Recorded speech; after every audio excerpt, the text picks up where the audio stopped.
Assalamualaikum warahmatullahi wabarakatuh. Alhamdulillah. Alhamdulillahilladzi an'ama alaina bi ni'matil imani wal islam. Asyhadu an la ilaha illallah wa asyhadu anna Muhammadan abduhu wa rasuluh.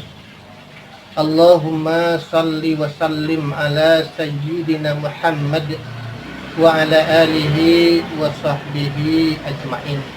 Amma ba'du. Subhanaka la ilma lana illa ma 'allamtana innaka antal alimul hakim. Allahumma 'allimni min ilmi ma jahilni wa zakirni min ilmi ma nasini. Bapak-bapak, ibu-ibu, kaum muslimin dan kaum muslimat yang berbahagia. Pada kesempatan yang berbahagia ini, sebagai manusia yang beriman dan bertakwa kepada Allah, saya mengajak kita semua untuk sama-sama mengucapkan kalimat puja dan puji kepada Allah atas segala limpahan nikmat dan kurnia-Nya kepada kita semua. Dalam kehidupan ini, sedetik pun dan sesaat pun kita tidak akan luput daripada nikmat Allah. Secanggih apapun alat hitung yang akan kita pakai, pasti tidak akan bisa menghitung nikmat Allah tersebut.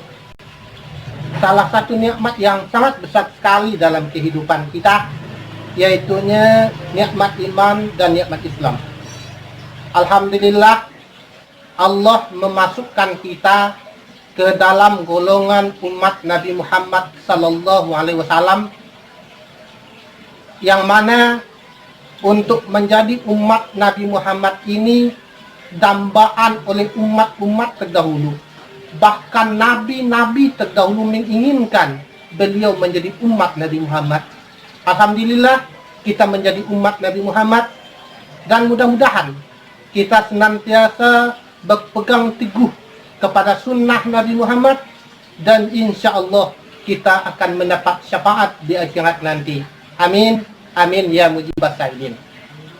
Kemudian salawat dan salam tidak lupa kita mohon kepada Allah supaya dilimpahkan pahalanya untuk Nabi kita Muhammad sallallahu alaihi wasallam dengan mengucapkan Allahumma salli ala sayyidina Muhammad wa ala ali sayyidina Muhammad.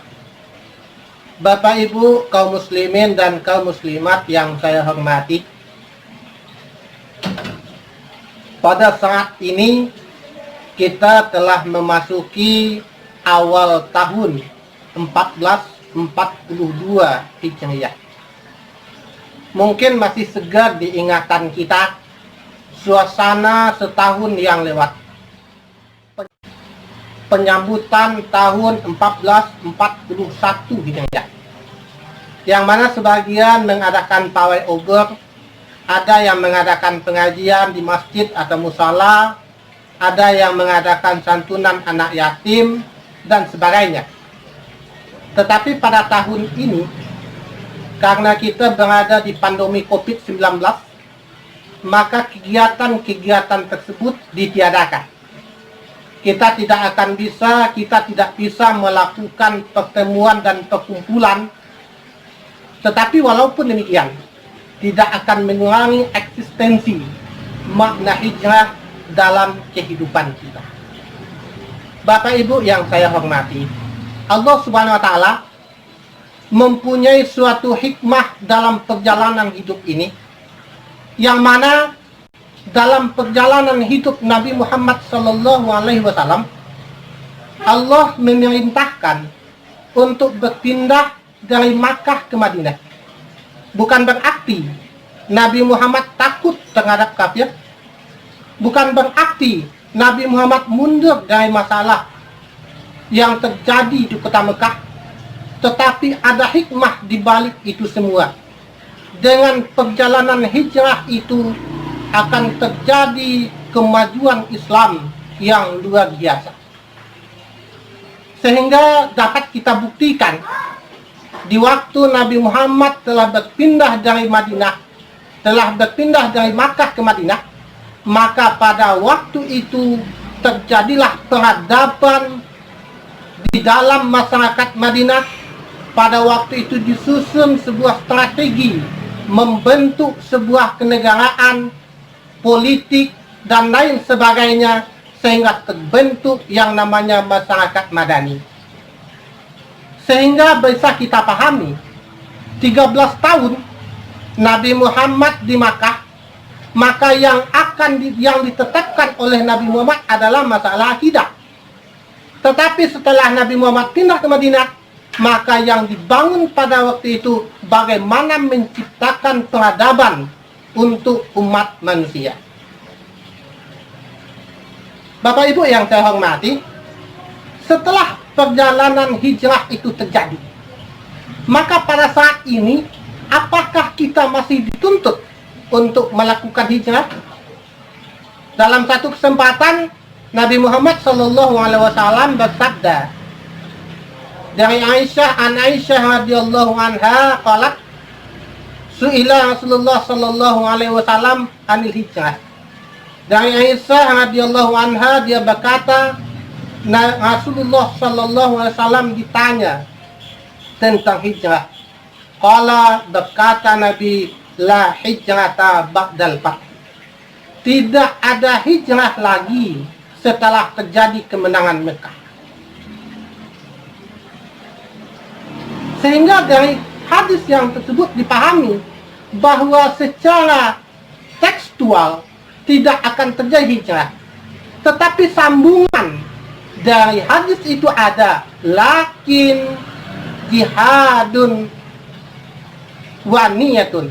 Tetapi ada hijrah, masalah jihad dan niat. Pada kesempatan lain Nabi Muhammad SAW mengatakan, la tanqati'ul hijratu hatta tanqati'ut taubat.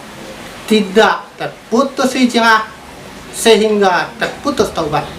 La tanqati'ul taubatu hatta tatlu asyamsu min magharibiha. Tidak terputus taubat sehingga terbit matahari dari tempat terbenamnya. Dari hadis itu bisa kita pahami bahwa sampai saat ini hijrah pun masih dituntut, tetapi dalam bentuk dan makna daripada pemahaman hijrah itu sendiri. Bapak Ibu yang saya hormati, sehingga pada saat ini kita masih dituntut untuk hijrah. Maka hijrah yang akan kita lakukan pada saat ini ada dua makna. Yang pertama hijrah makaniyah, yang kedua hijrah maknawiyah. Hijrah makaniyah sama dengan kita berpindah dari satu tempat ke tempat yang lain dengan alasan-alasan tertentu. Imam Al-Qurtubi mengatakan di dalam tafsirnya, salah satunya adalah berpindah dari satu tempat karena tempat tertentu karena masalah keselamatan iman. Di waktu kita tidak bisa untuk melakukan beribadah di tempat itu, kita pindah ke tempat yang lain. Atau hijrah ke tempat itu karena ada maksiat. Di waktu kita tidak bisa di waktu lingkungan itu penuh dengan maksiat, kita pindah ke tempat yang lain. Atau bisa juga hijrah itu untuk menuntut ilmu, hijrah untuk melakukan perdagangan dan sebagainya. Yang semuanya itu adalah dalam bentuk untuk mengikuti dan mencari ridha Allah Subhanahu wa taala. Di samping itu ada namanya hijrah maknawiyah. Hijrah maknawiyah ada 4. Jadi di sini kita bisa memahami bahwa yang dikatakan secara maknawi hijrah itu ada 4. Yang pertama hijrah i'tikadiyah. Yang dikatakan hijrah i'tikadiyah adalah berpindah kepada i'tikad yang sahih. Mungkin selama ini i'tikad kita bercampur dengan bau-bau kemusyrikan. Kita kadang-kadang beranggapan ya, jangan datang ke dukun, karena datang ke dukun itu syirik. Tetapi kita tidak sadar, datang ke dokter juga bisa syirik. Kenapa tidak? Ada sebagian yang beranggapan bahwa dia akan berobat ke dokter tertentu. Dia nggak mau berpindah ke dokter yang lain, karena kalau berpindah ke dokter yang lain, katanya nggak sesuai. Nggak sesuai maksud di sini, bisa saja penyakitnya tidak akan sembuh kalau berpindah dokter yang lain. Ini syirku billah. Dan bisa saja dalam bentuk lain, yaitunya obat. Kita obat dengan penyakit tertentu, obatnya tertentu. Nah, di sini kalau seandainya diganti dengan obat yang lain, nggak akan sembuh. Ini kita sudah syirku billah. Yang akan menyembuhkan itu bukan dokter, yang akan menyembuhkan itu bukan obat, tetapi yang menyembuhkan itu adalah Allah Subhanahu wa Ta'ala. Yang kedua, hijrah secara maknawiyah adalah hijrah fikriyah. Berpindah berpikir yang baik. Nah, di sini kita lihat banyak paham-paham yang salah satunya berpikirnya yang salah, yaitu liberalisme, yang menganggap agama itu sama. Sehingga muncul sebuah statement, umat Islam jangan mengatakan surga itu miliknya dia. Kalau kata-kata ini munculnya dari non-muslim, boleh-boleh saja dia beranggapan seperti itu. Tetapi yang sangat kita sayangkan, muncul kata-kata dari umat Islam sendiri. Sehingga kalau muncul kata-kata ini dari umat Islam sendiri, berarti dia mengakui juga, atau secara tidak langsung dia tidak meyakini bahwa inna dina indallahil Islam, agama di sisi Allah itu adalah Islam. Selain Islam bukan agama isi Allah. Dan kunci surga itu adalah 2 kalimat syahadat, bukan yang lain. Yang ketiga, hijrah maknawiyah. Yang ketiga, hijrah maknawiyah adalah hijrah syu'uriyah. Hijrah syu'uriyah adalah masalah dalam bentuk suka, dalam bentuk keindahan. Salah satunya masalah musik mungkin, masalah pakaian mungkin. Kita masih bangga dengan pakaian-pakaian yang meniru ala barat, sehingga kita melupakan tentang ala aurat. Kita bangga dengan pakaian yang mencontohkan bagaimana modern, tetapi kita lupa bahwa yang modern itu akan menjadikan mudarat. Sehingga disinilah, di waktu momentum hijrah ini, kita kembali kepada hijrah dalam masalah berpakaian, hijrah dalam masalah kesenangan. Mungkin waktu dulu sebelum tahun 1442 hijrah ini, kita masih suka untuk menyanyikan lagu tertentu. Maka pada tahun ini kita berpindah untuk membaca ayat-ayat Al-Quran. Dan mungkin saja selama ini kita masih suka berpakaian-pakaian yang membuka aurat, dan pada tahun selanjutnya kita kembali kepada pakaian yang sesuai dengan ketentuan Islam. Dan yang keempat, hijrah maknawiyah itu adalah hijrah sulukiyah, yaitu masalah tabiat, hijrah masalah sikap, perilaku, dan sebagainya. Bapak Ibu yang saya hormati, bahwa dalam keadaan zaman ini, pergeseran akhlak itu kita lihat semakin lama semakin menipis.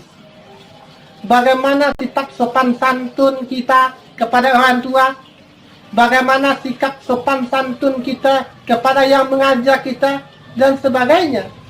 Dengan adanya pergeseran zaman akan menimbulkan kepada pergeseran akhlak.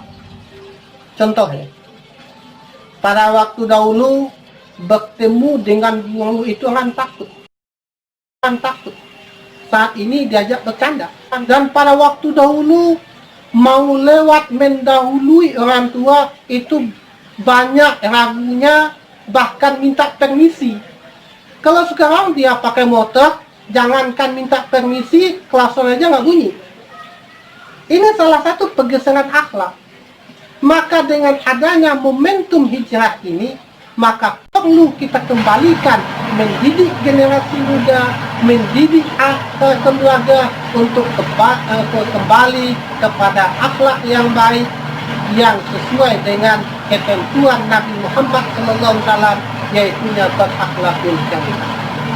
Bapak Ibu yang saya hormati, dari apa yang saya sampaikan tadi, bisa kita ambil kesimpulan bahwa momentum hijrah ini mari kita gunakan.